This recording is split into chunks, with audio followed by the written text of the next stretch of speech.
Buenas noches a todos. Es un gusto muy grande para mí estar aquí con ustedes. En principio, quisiera agradecer al Consejo Estatutario y al Directorio por haberme invitado a integrar el cartel epistémico, junto con mis compañeros Leticia Acevedo, Marisa Chamizo, Ernesto Sinatra y Viviana Mossi como más uno. Ha sido para mí una experiencia de trabajo muy fructífera, en un clima compartido de alegría y entusiasmo, que acompañó nuestros intercambios. También a ellos, mis compañeros de cartel, quiero agradecerles los momentos amablemente compartidos. Hemos tenido hasta ahora 2 noches preparatorias en estas jornadas. La primera, llamada Concebir un argumento.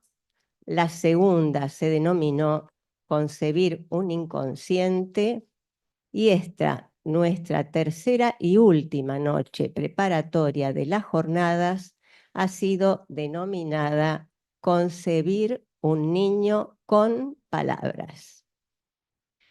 Me resultó un título verdaderamente precioso. Nos lleva a interrogarnos qué queremos decir cuando hablamos de concebir un niño con palabras. ¿Qué tiene el psicoanálisis para decir al respecto? Sin duda, no se trataría de una mera concepción biológica, la fertilización del óvulo por el espermatozoide, sino que más allá del mero hecho biológico, hay una concepción del sujeto que va a advenir a la vida, no solo antes de la concepción, sino incluso después de su nacimiento, donde las palabras, pensamientos y deseos jugarán un papel fundamental en la vida de ese sujeto a advenir. Ha sido para mí muy interesante, para mí y para mis compañeros, enterarnos que las próximas jornadas número 54 de la SF se titulan Frases marcantes, frases que marcan, y están muy en la línea con el tema de las nuestras, y en particular con el trabajo que se realizará en esta mesa, que de diversos modos aborda este tema. Cada uno de los 3 trabajos que serán presentados a continuación hacen una lectura propia de este acontecimiento desde 3 ejes diferentes, donde lo imposible de saber, el malentendido y la cuestión de la temporalidad son posibles aperturas a la conversación de esta noche. Nos acompañan en la mesa Paula Rodríguez Acuarone, miembro de la EOL y miembro de la MP, Matías Messi Quintans, miembro de la EOL y de la MP, reside y realiza su práctica en la ciudad de Córdoba, y Leonardo Gorostiza, AME de la EOL y de la MP, AE en el periodo 2010-2013, expresidente de la MP durante el periodo 2010-2014. Abriremos la mesa con la presentación del trabajo de Paula, que tituló El niño y su malentendido. Después de la presentación de cada trabajo, haré yo un breve comentario y pregunta, y luego se pasará al trabajo siguiente. Bueno, Paula. buenas noches, gracias por la invitación. Sí, titulé el trabajo El niño y su malentendido. Y empiezo con un epígrafe de Miller. que dice: el inconsciente tiene oídos, y ahí es donde todo se complica por el malentendido, que está en Elucidación de Lacan.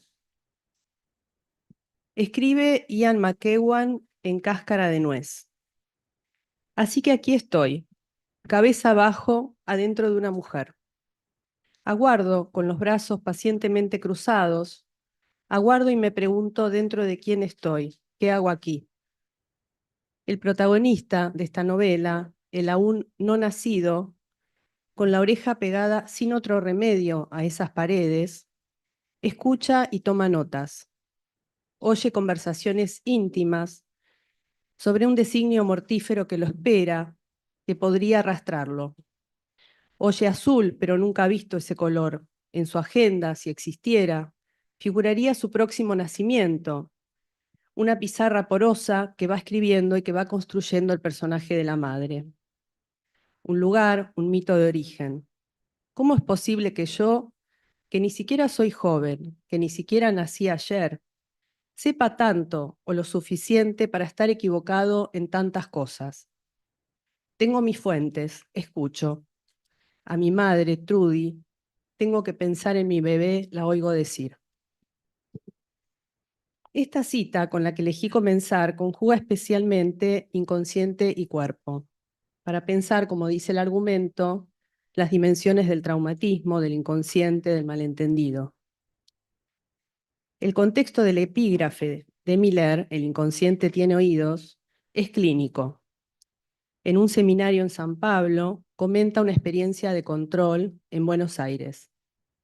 Se trata de una mujer con un síntoma, el vértigo, y más bien el miedo a tener vértigo, y una evanescencia particular que no la fija en ningún lado.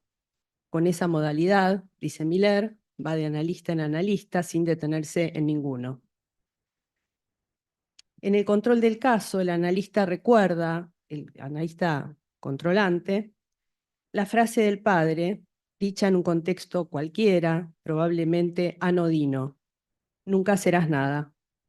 Y esa nada, agrega Miller, tomada al pie de la letra, es su malentendido. Entendió que esa frase le marcaba la posición fundamental en su existencia. Es así que sitúa al malentendido en el borde de la comprensión. Dice que se trata de una precomprensión. Una frase que sobrepasa sensiblemente las intenciones conscientes del padre, tomada al pie de la letra, un malentendido y un síntoma se construye y se opone a la vacuidad del sujeto a su desvanecimiento. El inconsciente es el discurso del otro. Es conocida la cita de Lacan en Observación sobre el informe de Daniel Lagache. Un polo de atributos, tal es el sujeto antes de su nacimiento, o sea, de significantes más o menos ligados en un discurso. Podríamos agregar, y agrega Lacan, al cuerpo y a su imago, y también al cuerpo en su contingencia y sus orificios, dice Lacan, su oscura intimidad. El modelo óptico indica el poco acceso que el sujeto tiene a la realidad de ese cuerpo que se pierde en su interior. Lacan, en su digresión con Lagache, se refiere a la temporalidad de ese antes de su nacimiento y finaliza el escrito con una sutil diferencia, una reserva de atributos. Estos significantes quedarán en reserva hasta tanto el sujeto tome su lugar entre ellos. Atributos será aquello de lo que disponga por la operación del significante sobre el cuerpo. La madre queda, como dice Lacan en la significación del falo, preñada de ese otro con mayúscula. Y el niño tendrá hambre de signos de su presencia que podrán ser más importantes que el soporte vital. Lo que puede ser concedido transmuta en prueba de amor. Es la ansia de su prematuración la que introduce al otro del lenguaje y parasita el cuerpo. Es en la misma época que Lacan examina la experiencia de satisfacción freudiana, porque Lagache es contemporáneo del Seminario de la Ética. Constitutiva esta experiencia del niño y de su otro, como sabemos, con cuyas huellas se arman las ficciones del deseo, de la madre en tanto objeto y en tanto otro. Freud ubica el malentendido del niño en la adenda de inhibición, síntoma y angustia. Repetidas experiencias de satisfacción, dice Freud, han creado al objeto madre. Un objeto que experimenta una investidura intensiva que ha de llamarse añorante. El malentendido se sitúa aquí en Freud, en eso que marcha junto al comienzo, la no distinción del lactante entre la ausencia temporaria y la pérdida duradera de la madre. La situación en que echa de menos a la madre es para él, a consecuencia de su malentendido, no una situación de peligro, sino traumática. El objeto perdido está en el centro de la realidad psíquica y condiciona la repetición. Como dice en el seminario 7, se vuelven a encontrar sus coordenadas de placer, pero no el objeto como tal. Es alrededor de ese primer exterior que se organiza todo el andar del sujeto. Objeto imposible de conocer, imposible de significantizar, pero que se presenta como teniendo una estructura de lenguaje. Es con ese otro prehistórico imposible de olvidar que se constituye una primera versión de extimidad. De ahí se desprende el carácter de extrañeza del que puede teñirse el lazo madre-niño, su falta de armonía preestablecida. La no relación está en el corazón de la relación del niño con su otro, habitado por una existencia. Es un co-nacimiento, dice Lacan, del niño y del otro, en el que el sujeto encontrará su lugar siempre evanescente. Vaya a saber por qué hendidura surgirá como efecto. Y donde también se constituye como objeto en el campo del otro, dando lugar a pensar la perspectiva clínica del niño y, como dice en Lagache, sus realidades insignes. Para finalizar, Leclésio escribe, esto lo encontré después en la bibliografía, en la tercera entrega, está allí. Todo ser humano es resultado de un padre y de una madre. Se puede no reconocerlos, no quererlos, se puede dudar de ellos, pero están allí, con su cara, sus actitudes, sus modales y sus manías, sus ilusiones y sus esperanzas, la forma de sus manos y los dedos del pie. Todo eso ha pasado a nosotros. Durante mucho tiempo imaginé que mi madre era negra. Me había inventado una historia. Más tarde descubrí, cuando mi padre al jubilarse volvió a vivir con nosotros en Francia, que el africano era él. Este descubrimiento, difícil de admitir, dice el escritor, lo lleva a escribir El africano. El malentendido está primero. Una palabra dicha, tomada al pie de la letra, se convierte en un S1, ficción mediante, y el análisis mediante podrá llevar a una decisión que en ese momento, que recorto de la enseñanza de Lacan, es ética. Vino al mundo como wanted or unwanted. El sujeto llamado a renacer para saber si quiere lo que desea. Un deseo que siempre estará en disyunción con el significante, articulado, pero de nada nombrable, como dice Lacan en el Seminario 2. Y eso mismo instala el malentendido como estructura. El agua del lenguaje llega a dejar algo tras su paso, algunos detritos con los que jugará, con los que le será muy necesario arreglárselas. Lacan en la conferencia en Ginebra. Hammett, La hija oscura, El primer hombre, El arranca corazones, Limpia, Canción dulce, Autobiografía de mi madre, Distancia de rescate, Los reyes de la casa, Wasabi y tantos otros que ustedes podrán agregar. En el anudamiento entre el amor, el deseo y el goce, algo se escribe de lo singular, lo que en estas jornadas tendremos la ocasión de investigar.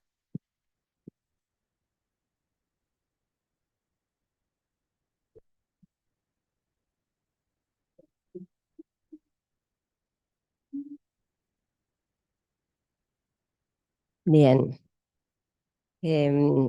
Quisiera hacer un pequeño comentario y una pregunta a Paula.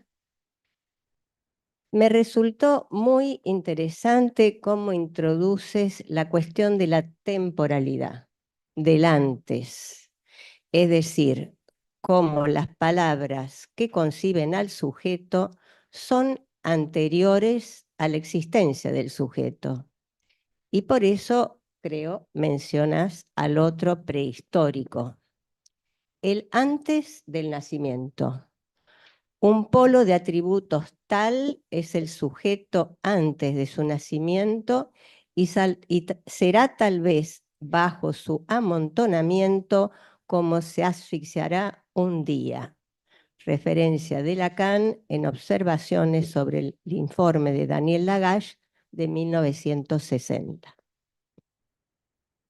La segunda cuestión a comentar sería el ejemplo que traes de la supervisión realizada por Jacqueline Miller, donde se puede ver con claridad en el caso que todos estos atributos que se derivan del decir de los padres antes del nacimiento o en una contingencia cualquiera de la vida, a su vez están sujetos a malos entendidos. No actúan de una manera directa como pudo haber sido la intención o el deseo de aquellos. Es decir, son dichos sujetos al malentendido. Y en el caso que Jack Allen Miller nos relata, la insondable decisión del ser se hace presente cuando el sujeto adjudica a esa frase una marca que se vuelve un destino. Y por último, Paula, quisiera preguntarte, ¿qué te llevó a elegir esa cita particular del libro de Ian McEwan? Y si nos puedes explicar cómo lo articulas cuando dices que conjuga de manera especial la dimensión de traumatismo, del inconsciente y del malentendido. Bien. Ahora pasaríamos la palabra a Matías Meistri-Quintans, no sé si pronuncio muy bien tu apellido. Su trabajo es titulado Bajido. Aquí te doy. Bueno, muchas gracias. Quiero comenzar por agradecerles a los que están presentes y a los que siguen la noche de manera remota por la oportunidad de acercarles mi contribución hacia las próximas jornadas de la EOL. Yo dividí el trabajo, que lleva por título Bajido, en tres partes, que son el grito, el soporte y la marca. La apropiación infantil es una práctica que contempla todos aquellos casos en los que los padres de crianza inscriben como hijos propios a menores por fuera del sistema de adopción, borrando los datos de origen, ocultando aquellas informaciones filiatorias, familiares, relativas a su contexto social o referencias culturales, datos que fueron reemplazados desde el momento de la apropiación. ¿Qué hubo en el origen? Se pregunta un analizante que llega derivado como un caso de sustitución de identidad. El grito. En la primitiva relación que todo viviente tiene con el otro, el grito es quizá el primer dato de origen. Uno podría preguntarse de qué está hecho ese grito que rápidamente articulamos a la necesidad.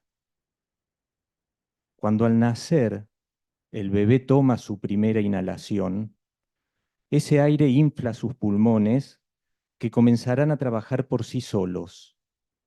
Y al exhalar por primera vez, esa pequeña bestia humana expulsa el líquido que antes llenaba sus pulmones, acompañado de un grito que se va abriendo camino desde el interior hasta encontrar ese canal que es el orificio por donde se hace oír. Es un bajido, dice Lacan. En el seminario 6 lo dice de esta manera: es el sujeto en ese estado primitivo, aún no constituido, atestiguado por la forma no constituida bajo la cual se presenta su grito, su primer bajido. Antes de la palabra, ese bajido se hace escuchar a través de un orificio corporal y es allí donde Lacan se detiene para especificar una relación de analogía entre lo que sucede a nivel del orificio y lo que funciona en el inconsciente. Se constata lo unerkannt, lo no reconocido, que Lacan aproxima a la represión originaria. Es decir, lo que queda por fuera del registro del saber, lo que permanece como un agujero que nunca se anula, aunque por otro lado también se trata del agujero que está implicado en lo simbólico. Al nacer, el cuerpo entero secreta gritos por sus agujeros y tenemos la convicción que es un pequeño cuerpo que llama, pero es al revés. Es porque el otro habla que supone que ese cachorro también habla. Como nosotros hablamos, suponemos que el bebé también. Ese es el malentendido sobre el que se concibe un niño. Malentendido que pone en marcha el molino de instilar un modo de hablar, dice Lacan. El soporte. Una fantasía de abandono surge recurrentemente en este analizante que no se conforma con saber que sus padres de crianza no lo dejaron caer. ¿Cómo lo encontraron? ¿En qué estado estaba? ¿Quiénes fueron testigos de ese momento?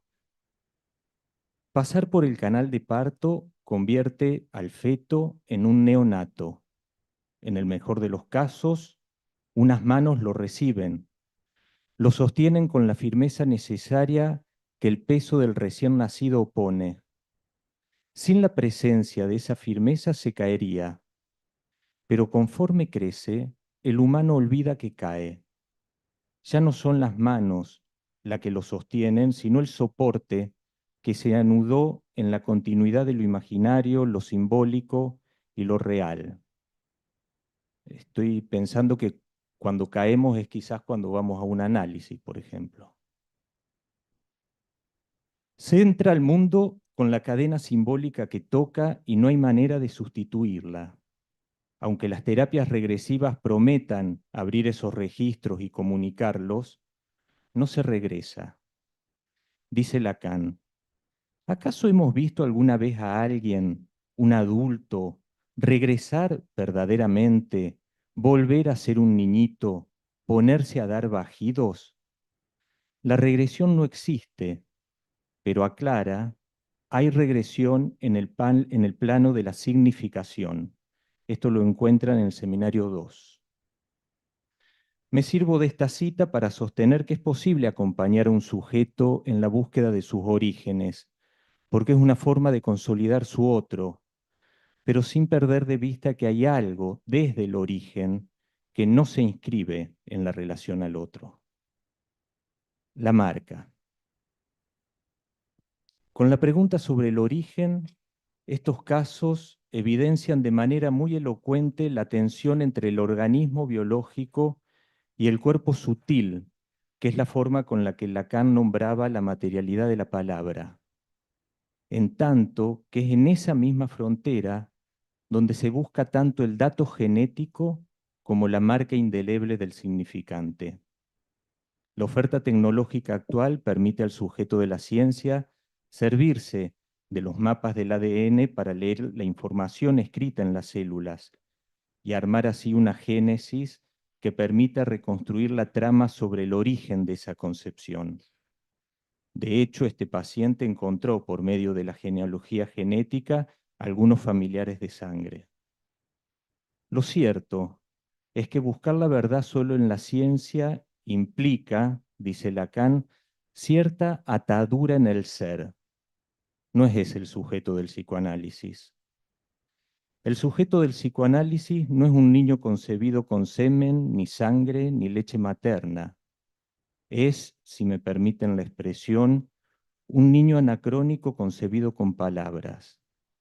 El psicoanálisis de ese sujeto sigue las huellas con las que el analizante construye su origen, lo que de ese bajido se convirtió en llamado y lo que no pudo ser articulado por el otro, lo que de ese grito quedó como marca, como goce, esa mitad en la que todo sujeto subsiste.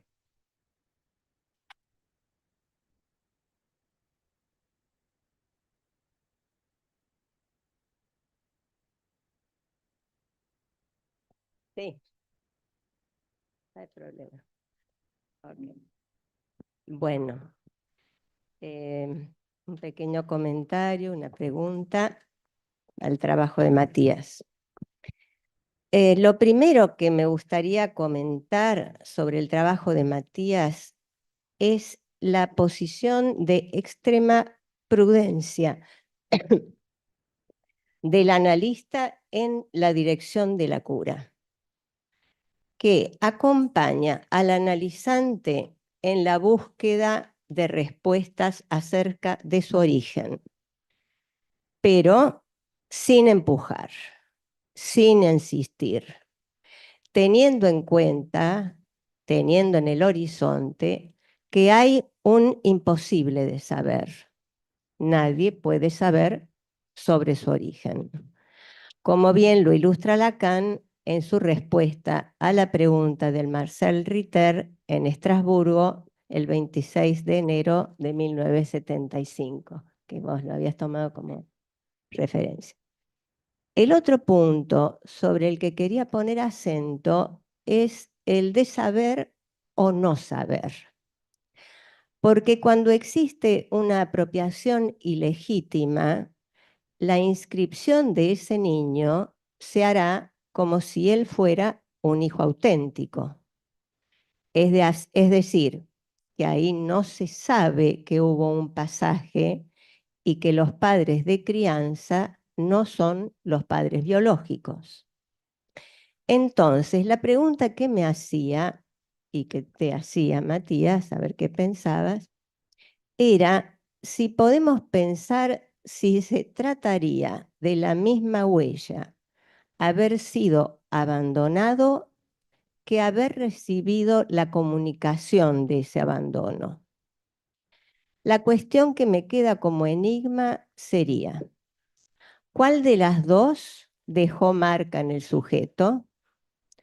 Y si no se le dice, ¿dónde queda ese saber? ¿Queda como un saber forcluido o es directamente un saber que no existió nunca? ¿Hay marca o no hay marca del abandono? Y si esa marca, si en algún lugar podemos pensar que existe, ¿no se redobla con el silencio de los padres? Y el tercer punto que quería preguntar a Matías es cuando vos llamas malentendido y decís que porque nosotros hablamos, suponemos que el bebé también habla. Y en ese punto, Lacan es muy explícito. Se lo hace hablar al convertir el grito bajido en un llamado. Recordamos aquí una intervención muy precisa de Marina Recalde en nuestra primera noche de preparación de las jornadas, al enfatizar, a raíz de una discusión, una conversación que se había planteado, al enfatizar que la madre no descifra, la madre cifra. Entonces, si me pudieras aclarar ese punto. Bien. Ahora le damos la palabra a Leonardo Gorostiza, que tituló su trabajo El dicho primero y la oscura autoridad. Algunas consecuencias de una concepción antinatural. Bueno, buenas noches.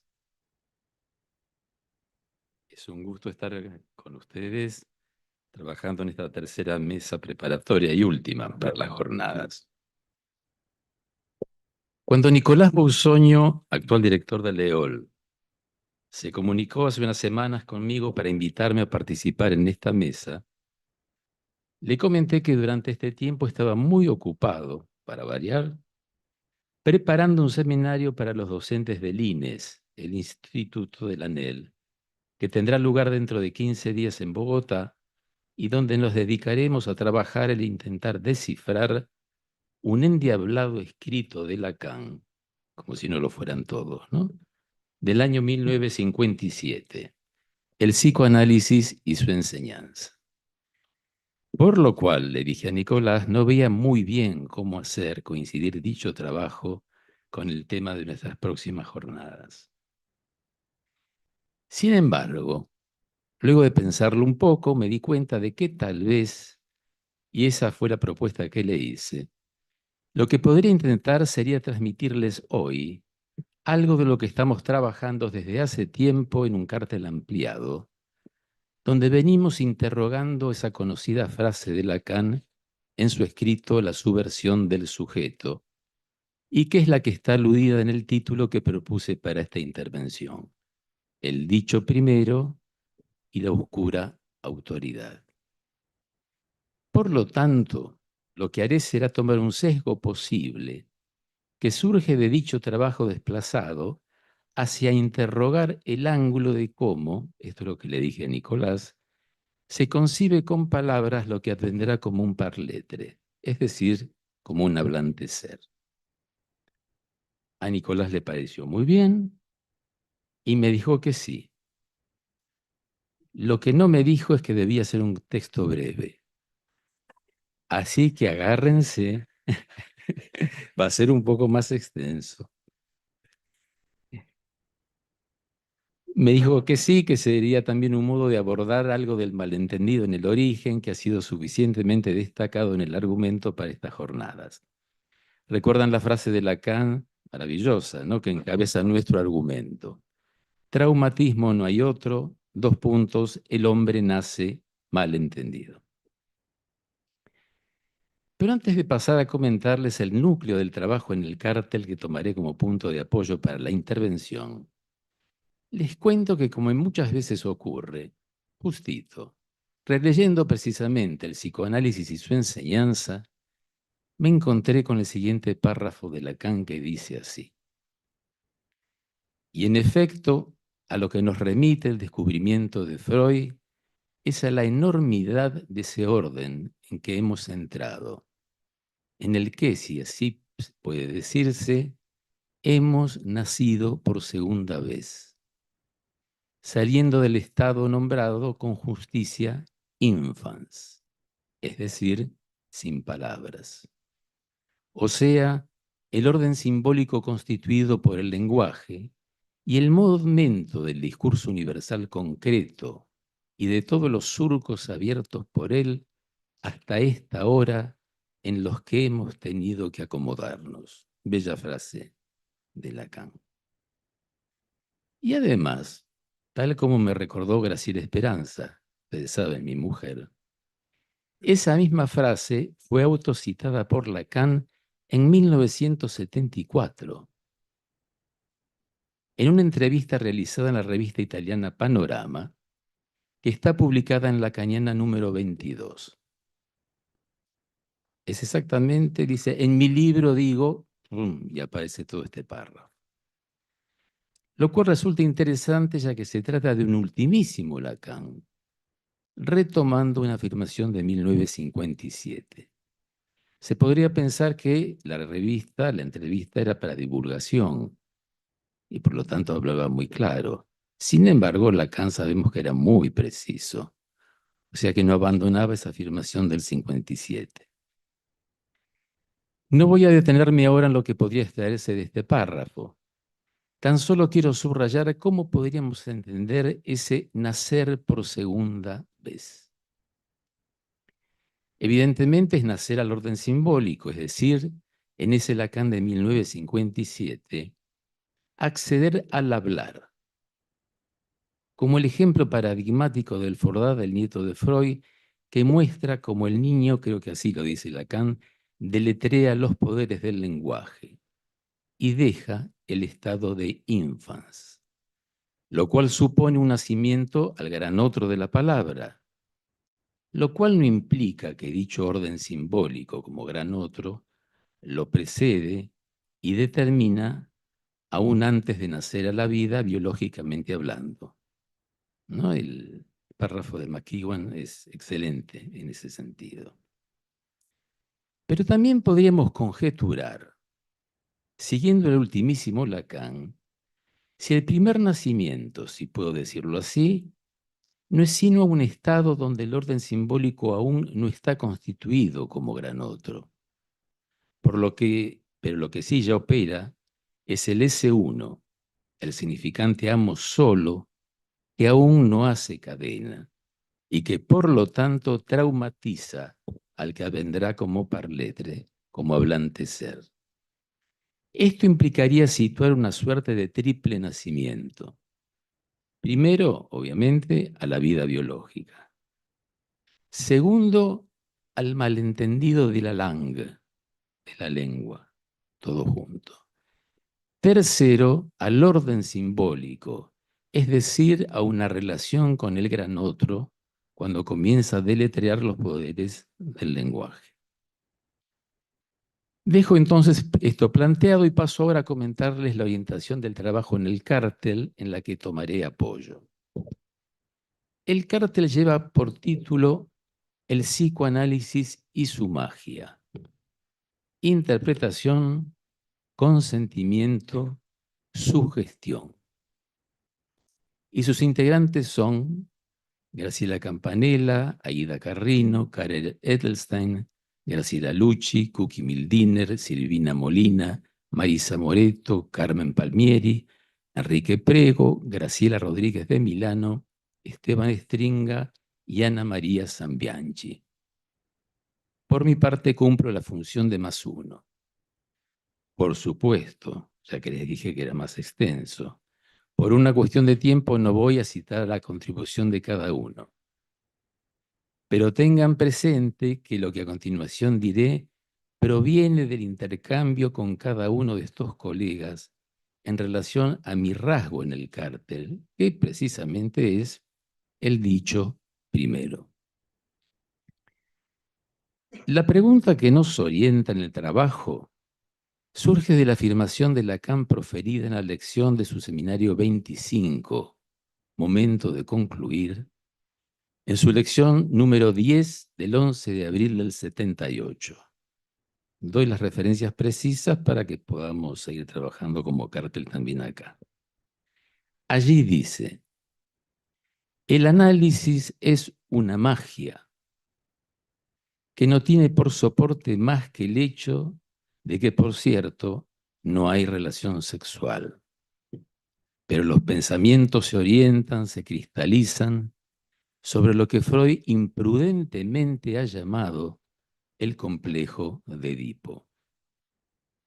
Es en ese contexto donde también plantea que sería necesario que hubiera un acto que no fuera débil mental, es decir, que no confinara sobre los pensamientos, pensamientos que se encadenan y encadenan, y que permitiera elevar el psicoanálisis por medio de un corte a la dignidad de la cirugía. Este planteo surge luego de haber redefinido en lecciones previas la noción de sugestión, e incluso luego de sostener que el analista rhétor en francés, no opera sino por sugestión. Es lección 1 del 15 de noviembre del 77, lo cual se funda, esa operación, y Lacan lo dice así, en el peso del analista. Creo que no se refiere a los kilogramos. Punto sobre el cual nos hemos detenido y seguiremos interrogando en el cártel, habiendo partido de la pregunta acerca de las diferencias y o equivalencias que pueden ser establecidas a partir de estas indicaciones y de las que siguen entre las nociones de interpretación, consentimiento y sugestión, y cómo esto puede llegar a incidir en la práctica analítica y en la clínica. Por eso el subtítulo que puse, algunas consecuencias de una concepción antinatural. En cierto modo, este trabajo presupone retomar lo que Miller llamó en su curso Causa y Consentimiento, el oscuro problema del consentimiento. Oscuro. ¿Y qué resuena con la frase de Freud en Psicología de las Masas y Análisis del Yo? Cuando habla, fíjense, del, cito a Freud, oscuro problema que suele abarcarse con la enigmática palabra sugestión. Parece calcado, ¿no? Una primera diferencia allí se desprende si consideramos que el consentimiento se sitúa donde el sujeto asume una posición y responde ante la determinación que le viene del otro, pudiendo decir sí o no. Mientras que la sugestión, entendida en su sentido más clásico, entre comillas, evoca la pasividad del sujeto ante dicha determinación. Aunque, bien entendido, el sujeto también puede decir no y contrasugestionarse. Deben recordar esta referencia crítica de Freud a Bergheim, que decía, usted a la histérica se contrasugestiona. Y Freud no dejaba de manifestar su irritación frente a ese ejercicio de poder de Bergheim.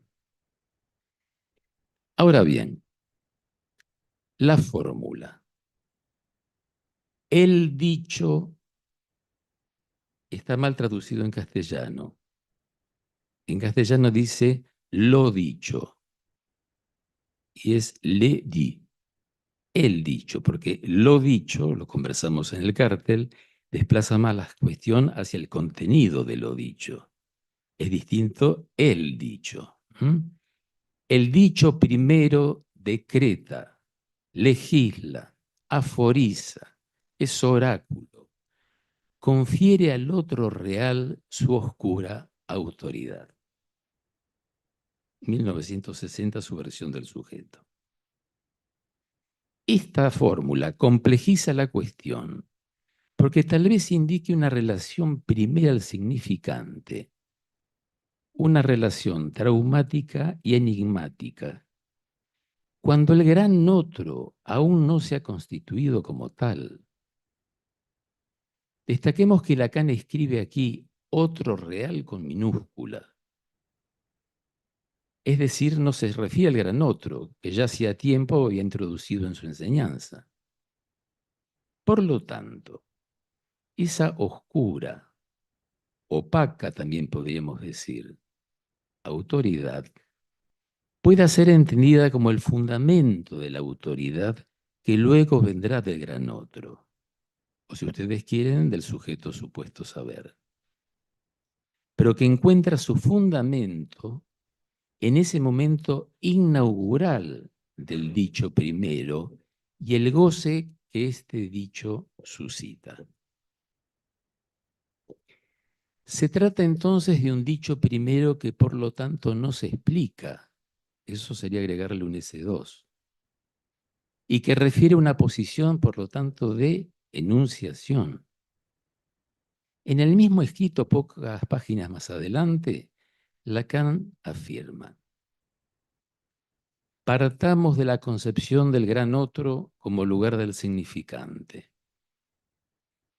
Todo enunciado de autoridad no tiene allí más garantía que su enunciación misma. Aunque sea desde el gran otro, el enunciado de autoridad no tiene otra garantía que la enunciación misma. Y agrega, lo que formulamos aforísticamente, dos puntos, que no hay gran otro del gran otro. En su curso Un esfuerzo de poesía, Miller analiza minuciosamente la frase central de Lacan que tomamos como punto de apoyo y señala, vinculándola a la opacidad del silencio del analista y citando a Mallarmé, que lo oscuro es éxtimo para cada uno y que en el corazón del sujeto está lo oscuro y no la luz. Esto es de Mallarmé. Y luego agrega Miller: el dicho primero confiere autoridad, dice Lacan. Pero ¿sería primero si no dispusiera ya de autoridad? ¿Ven el lío que se arma? Autorreferencial, en cierto modo. Por mucho que se haga, prosigue Miller, el dicho primero es del orden del amo. Y por eso Lacan lo vincula con el oráculo, con la ley, con el decreto y con el aforismo. Y luego Miller concluye: el dicho que aforiza no es el dicho que explica, que argumenta, que desarrolla. Clínicamente, esto se traduce en que el significante como tal tiene un poder de sugestión. Es amo. Pero además se atreve a decir que el dicho primero, en tanto es un significante, es más que un artificio, que es, en tanto producto de un acto, un actificio. Todo lo anterior nos permitiría entonces hablar de la sugestión como un efecto estructural, diferenciándose así de lo que planteaba Lacan en su escrito La ciencia y la verdad del 66.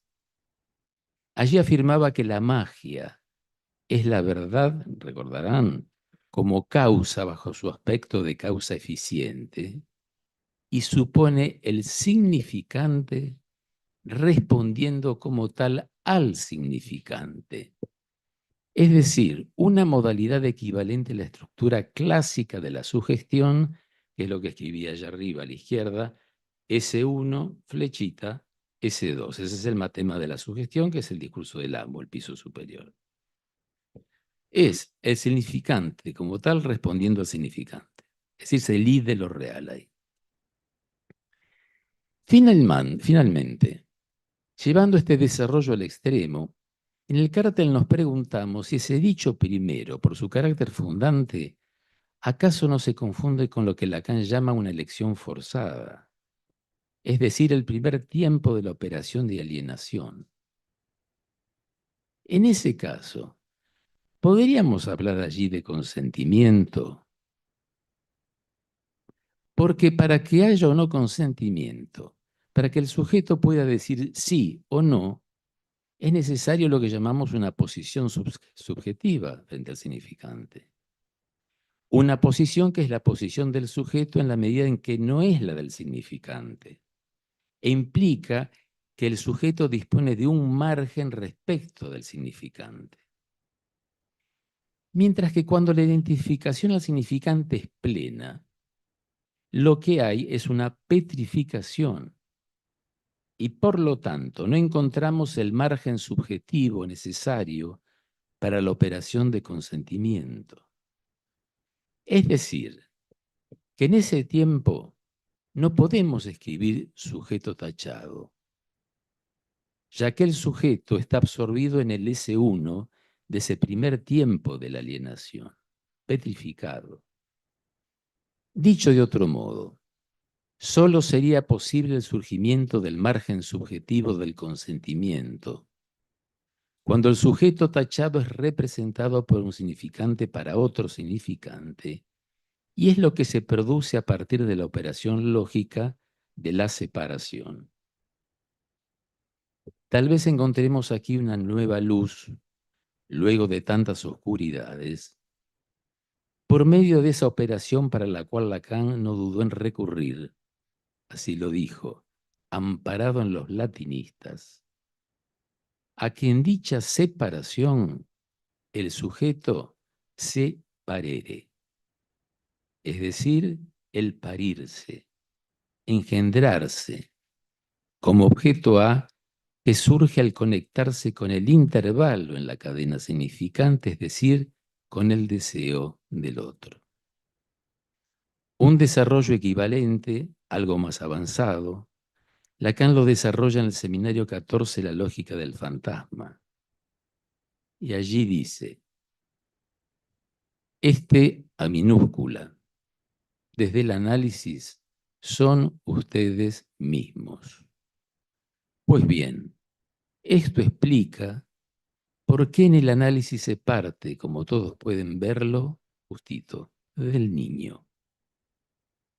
Es por razones metafóricas, porque A minúscula es el hijo metafórico del uno y del gran otro, en la medida en que nace del desecho de la repetición inaugural, aquella de la que nace el sujeto y que, para hacer repetición, requiere la relación entre el uno y el gran otro. ¿No son acaso estas otras dos maneras posibles de leer cómo un niño puede ser concebido con palabras? Entonces, paciencia, para concluir, les propongo considerar si eso que Lacan misteriosa y enigmáticamente llamó el peso del analista y que dejamos antes en suspenso, no es sino lo que surge cuando un analista, por poco que sea, logra encarnar con su enunciación esa oscura autoridad, la oscura autoridad que le es conferida cuando con su intervención equívoca quizás logre alcanzar algo, como dice Lacan en esta bella frase de la cosa freudiana, llegue, logre alcanzar algo de ese límite casi místico, es decir, el lugar donde el símbolo sustituye a la muerte para apoderarse de la primera hinchazón de la vida.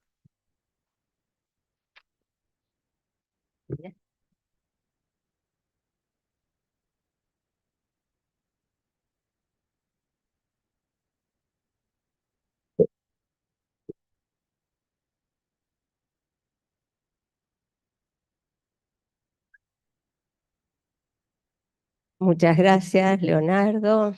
Bueno, también pequeño comentario y pregunta. Leonardo retoma la cuestión de la temporalidad y del antes del nacimiento. Se concibe con palabras lo que advendrá como par lettre. Es decir, que una cosa es el organismo y otra bien distinta es el surgimiento del par lettre. Y al mismo tiempo nos dice que no coinciden temporalmente, pero que hacen entonces que el trauma del nacimiento no sea solo el del sufrimiento, de la anoxia y de esa primera forma de la angustia, sino que el trauma sea el malentendido. Traumatismo no hay otro, el hombre nace mal entendido. Es interesante cómo introduce a continuación un nacimiento por segunda vez, es decir, el nacimiento del par lettre, diferenciado del nacimiento biológico. Deja de ser infans para entrar al orden simbólico, para luego volver a desdoblar. Es decir, nos habla de un tercer nacimiento. Es en este punto que quisiera, Leonardo, si nos puedes aclarar un poco más este tercer nacimiento y preguntarte si el modo en que lo pude yo entender es el que vos quisiste transmitirnos. Este tercer nacimiento al orden simbólico se desdoblaría en un primer movimiento que sería el acceso a una alienación y habría que pasar por ella para llegar en un segundo movimiento a la operación de separación. Es decir, el parlet separado del gran otro, no estando como en la alienación, subsumido por esa identificación petrificante. Y la otra pregunta que quisiera hacerte es si al entrar en la LANG vos piensas que no estamos ya en el orden simbólico, o me gustaría que aclararas un poco ese punto. Y entonces lo que estarías planteando sería la entrada en el orden simbólico en dos pasos. Primero la LANG y recién después en el lenguaje, porque ya existe, donde ya existe un orden estructurado. Bueno, quedan muchos otros puntos muy interesantes en el trabajo sobre los que me gustaría poder conversar, pero me parece que ya es momento de dar lugar las preguntas a la sala. ¿Okay? Bueno, los que quieran ir preguntando, Silvia Oms.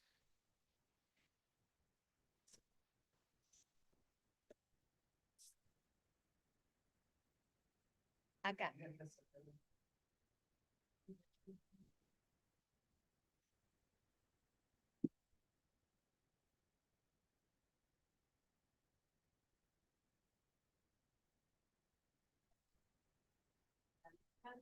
Tengo la ventaja de haber leído antes los trabajos, ¿no?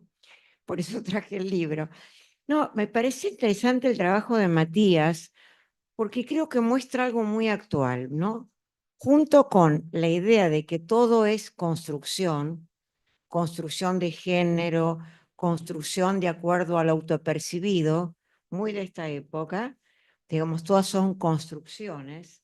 Hay también una búsqueda en relación a lo genético, las constelaciones, el psiquismo fetal del que había hablado antes Paula, ¿no? Que hay, o digamos en relación a este tema de las adopciones, la diferencia entre un psicoanalista y un psicólogo.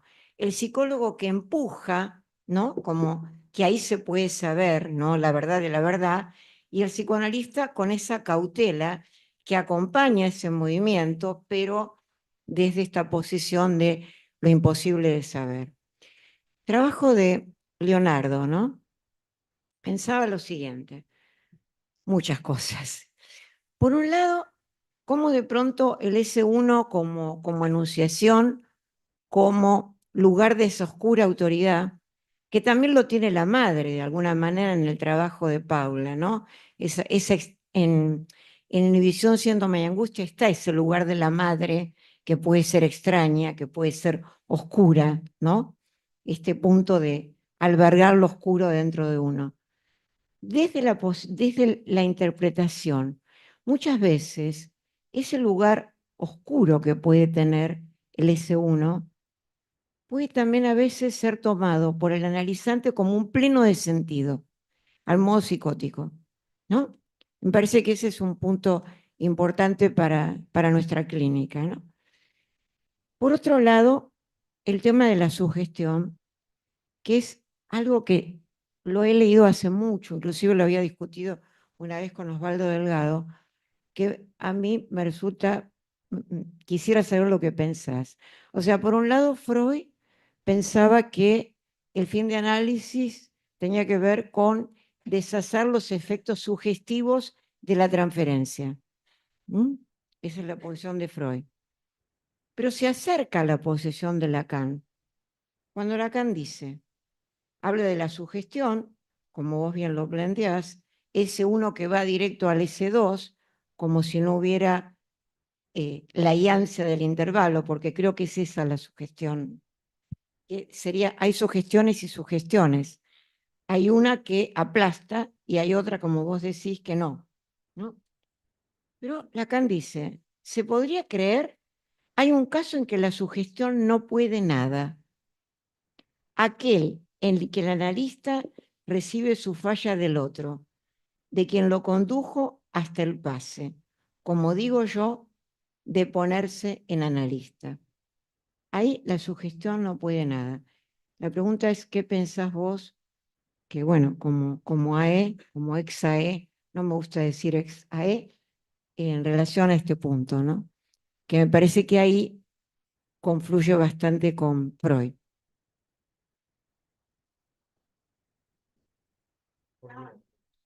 Bueno, yo me fijé en los otros escritos porque tengo este libro viejito, ¿no?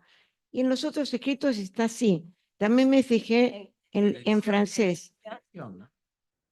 Televisión. Sí, en televisión la primera parte, pero me fijé en los otros escritos en la versión castellana y en la francesa. Es en el punto, yo digo siempre la verdad, o sea, cuando empieza televisión y inmediatamente al final está esta cuestión de la sugestión.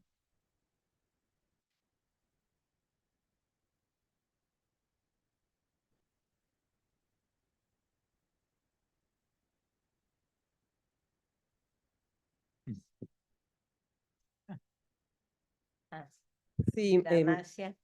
me gustaron mucho los trabajos y, a ver, me parece que si bien son, por supuesto, independientes, me dio la impresión de que se entrecruzan, ¿no? Y que podrían dialogar respecto de los temas, ¿no? El de Paula, cuando traes la novela de, no lo sé pronunciar, sí, en inglés creo que es, ¿no?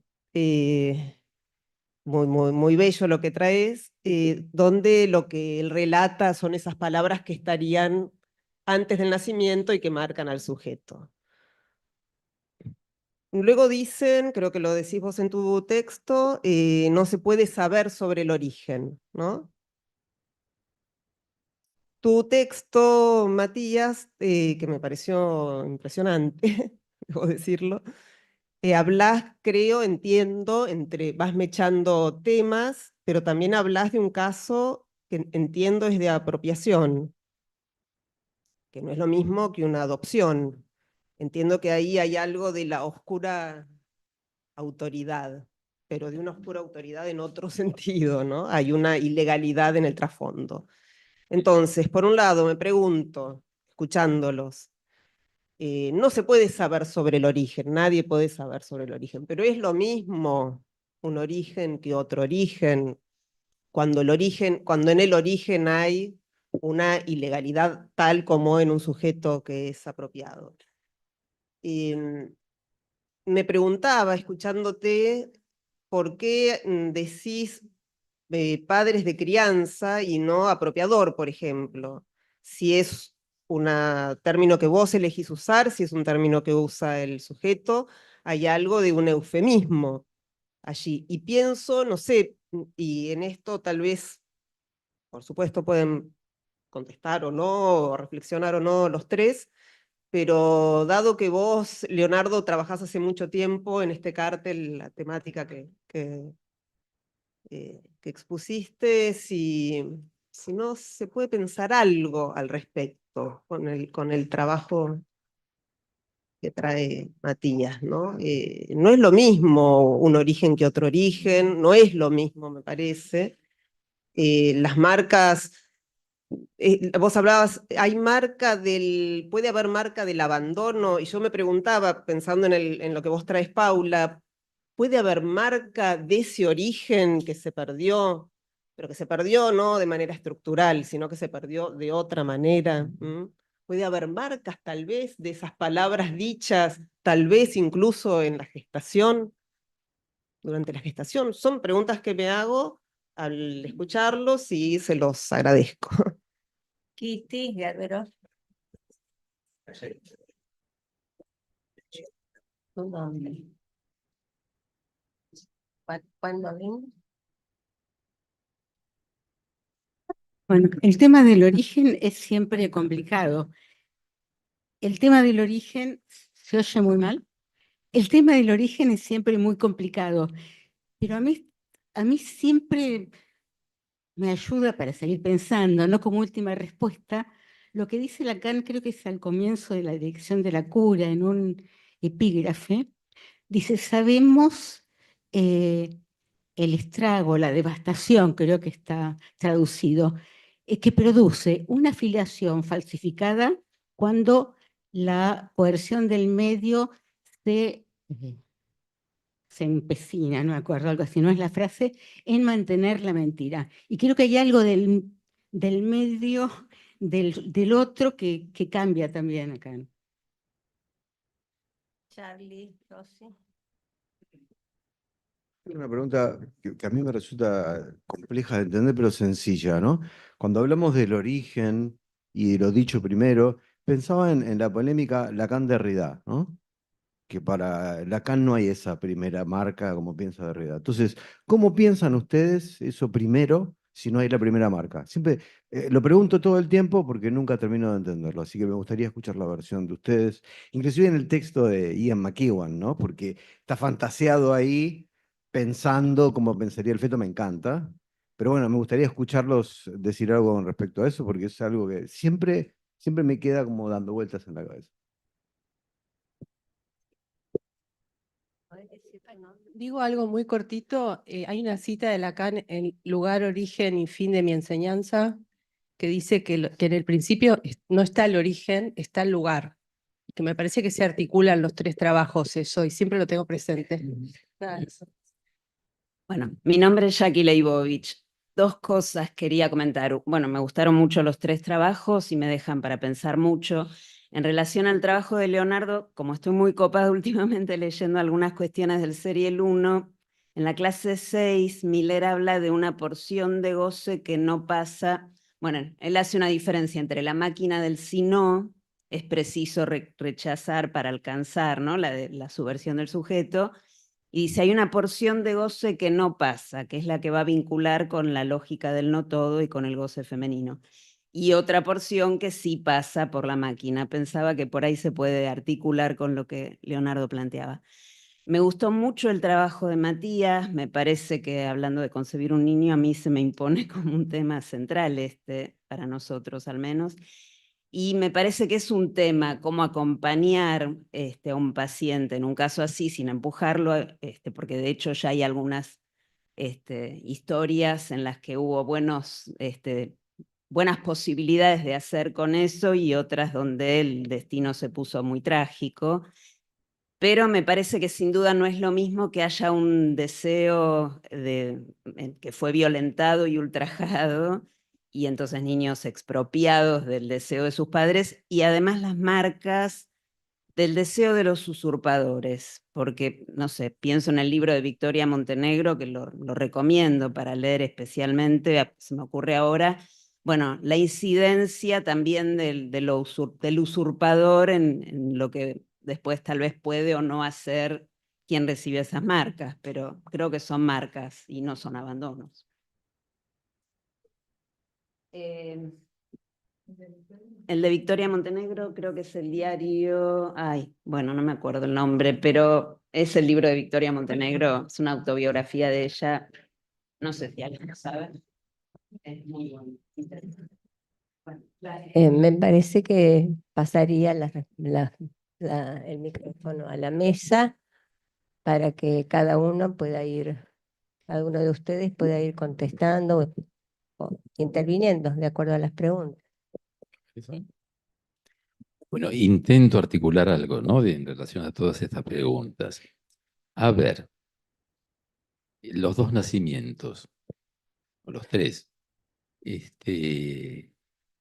Cuando Lacan habla del orden del lenguaje, está hablando de una articulación. Si hay orden es porque hay articulación y una legalidad.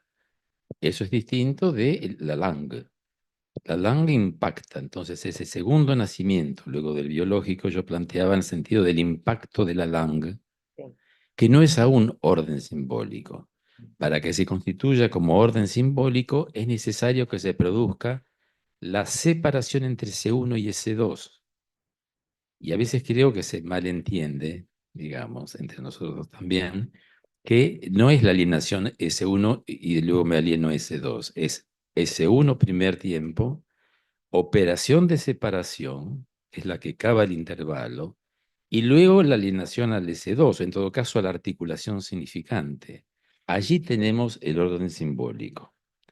En ese sentido, tal vez haya un error en lo que yo planteé, se me ocurre, que es si podemos llamar nacimiento del parletre a ese segundo nacimiento. Porque parletre es hablar ser o hablantecer, donde el ser surge del hecho de hablar. Y si ya el niño dejó de ser infans y habla, ya deletrea los poderes del lenguaje. Y si está en el o, a, ya tenemos sujeto y objeto a. Por lo tanto, estamos en el orden simbólico, en ese sentido.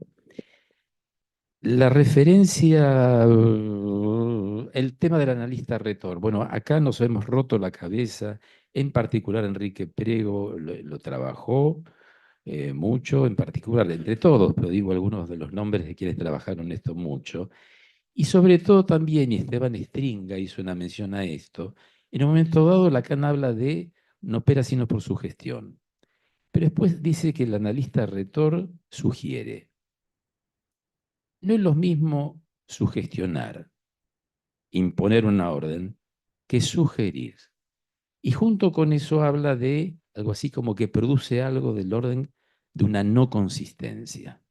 Entonces nos parecía por allí leer que esa sugestión, en el segundo sentido que utiliza Lacan, que es algo así como, así lo entiendo yo, como tomar el apoyo en lo que sería en la estructura, la acción directa del significante, que es lo que escribí allí, no en relación al S2, sino en relación al cuerpo, a lo viviente. Tomando apoyo en eso, el analista puede entonces equivocar el dicho primero. Ahora bien, dicho primero de lo que decía Charlie, creo entender que el dicho primero no es original. El ejemplo que traía Paula del control de Miller, etcétera, nunca serás nada. Es un dicho recordado. Creo que es primero en el sentido es que del orden de la enunciación. Por eso no se explica. Por eso no tiene un S2. Sería como hacerlo equivaler lo primero al S1, el significante amo, en tanto tal. Y puede ocurrir a los 6 años, a los 5. No es que sea original. No equivale, a mi entender, con el traumatismo original de la Lange, del cual no tenemos recuerdo. ¿Mm? El ejemplo que traía Paula del control de Miller me parece interesante, es muy sencillo, ¿no? Pero supónganse, nunca serás nada. Tremendo. Pero le está diciendo que siempre será algo. Si uno puede equivocar, es muy simple esto, pero equivoca ese dicho. Creo que esa es la intervención que el analista puede llegar a tener desde el lugar que le daría el peso, que sería esa oscura autoridad original. Y hoy se me ocurrió la siguiente frase, con esto voy a concluir, que es la siguiente. La operación analítica entendida como un esfuerzo de poesía es antifascista. Voy a decir por qué. Porque equivoca y conmueve la fijeza del dicho primero que impone decir.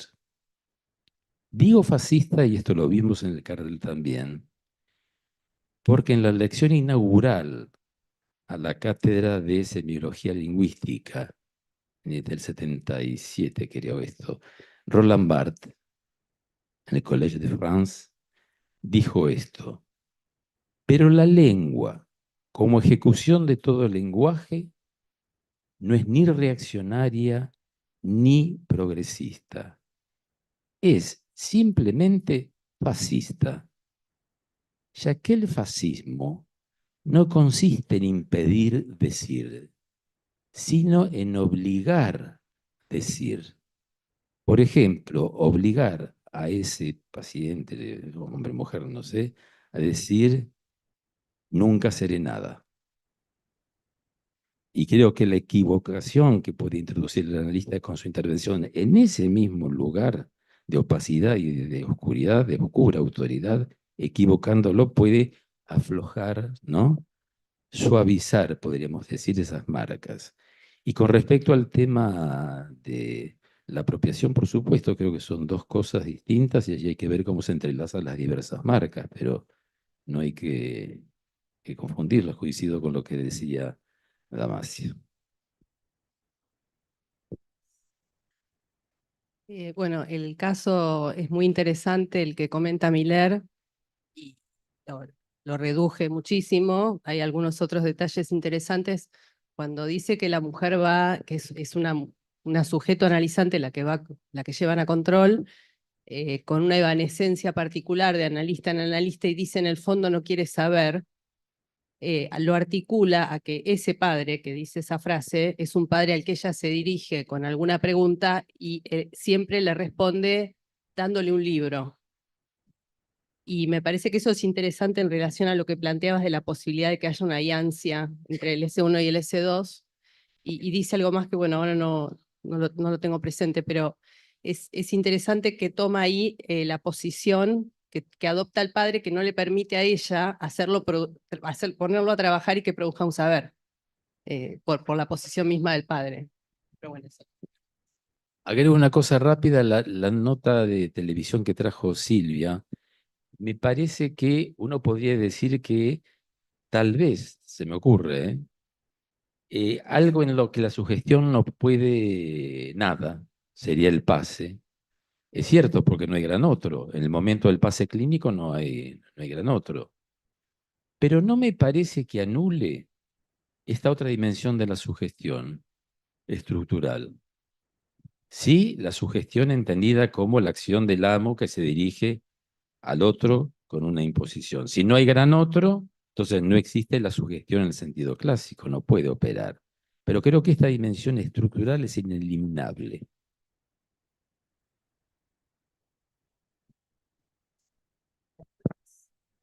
Bueno, a mí este caso me enseñó que la apropiación infantil va más allá del gesto administrativo de no anotar a alguien en un registro civil con los datos, sino que cae sobre este sujeto el peso del silencio que conservaron en este caso sus padres hasta su muerte.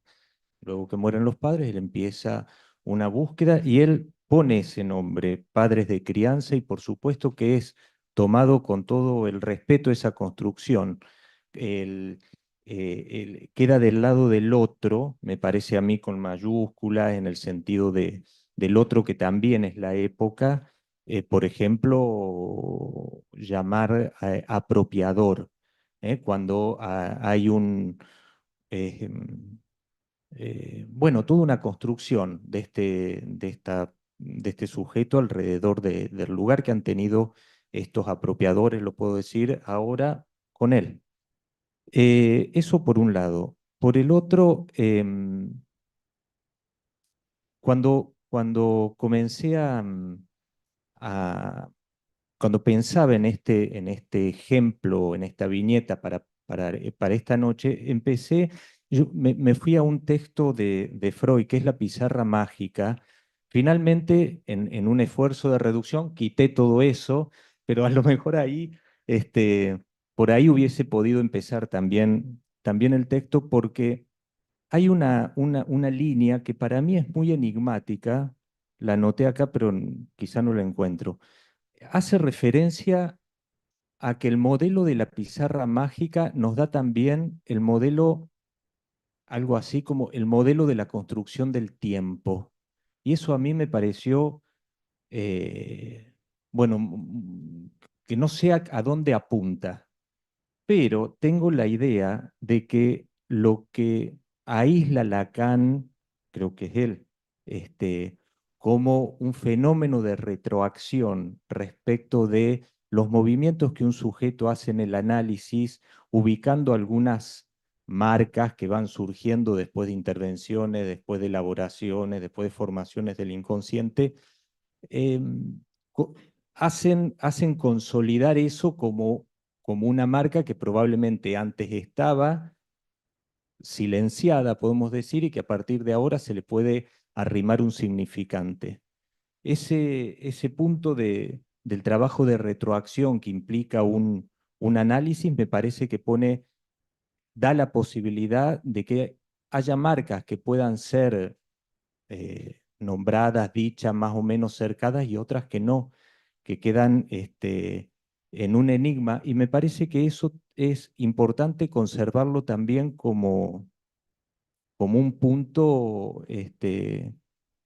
respecto del que no todo puede decirse. No sé, cuando pienso en la división del sujeto, pienso un poco en eso, ¿no? Un sujeto que tiene su síntoma, con lo que lo hacemos funcionar, y tiene su goce que eso, con eso hace, digamos, pero no mucho más se puede decir. Vos me habías preguntado, Mimi, algo, bueno, ahora no me acuerdo, pero si hay, se trata de la misma huella.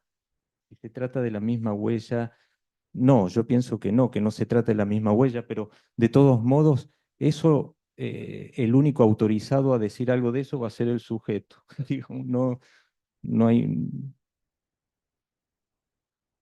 Ah, y respecto de la cifra, yo tomaba en un esfuerzo de reducir casi al modo de un, no sé, de un bit, ¿no? Porque nosotros hablamos, creemos que eso dice algo, eso que es un niño, ¿no?, llorando, gritando o lo que fue. Claro, lo que el adulto, lo que el otro va a señalar, empiezan a ser, entiendo yo, instancias de ciframiento. ¿Eh? Sí, eso es hambre. Y después la cosa da tantas vueltas que va a ser el otro, come, come, come, la que va a empezar a demandar que coma. En fin. Pero, Está en el testimonio de Victoria Horne cuando dice que interpretan como un amor fraterno ese gesto, ese acto reflejo de la bebé, de la hermanita, que le agarra el pulgar o algo así. quería agregar solamente que está el grito, trabajado, se lee como llamado, pero el tiempo previo a decodificarlo, cifrarlo, quiere decir tal cosa, cuando llora, Sí. es que eso algo quiere decir.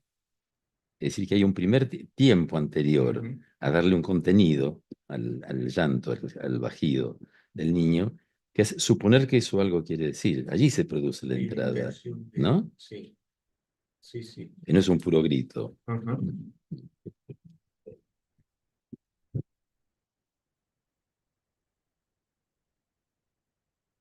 No es un puro grito para el otro, ¿no? Claro. Es decir, el primer grito es esperado ansiosamente que lo haga al salir del vientre materno, para saber que está bien Sí. y que está vivo, ¿no? Entonces, bueno, ahí hay un gran otro que dice, está todo bien, o por lo menos se tranquiliza porque su bebé gritó. Y después, cada expresión de ese bebé va a ser significado por su madre o los que están a su alrededor de una manera o de otra, ¿no? Y ahí es cuando creo que es muy importante la cuestión del ciframiento. ¿Alguna otra pregunta de la sala?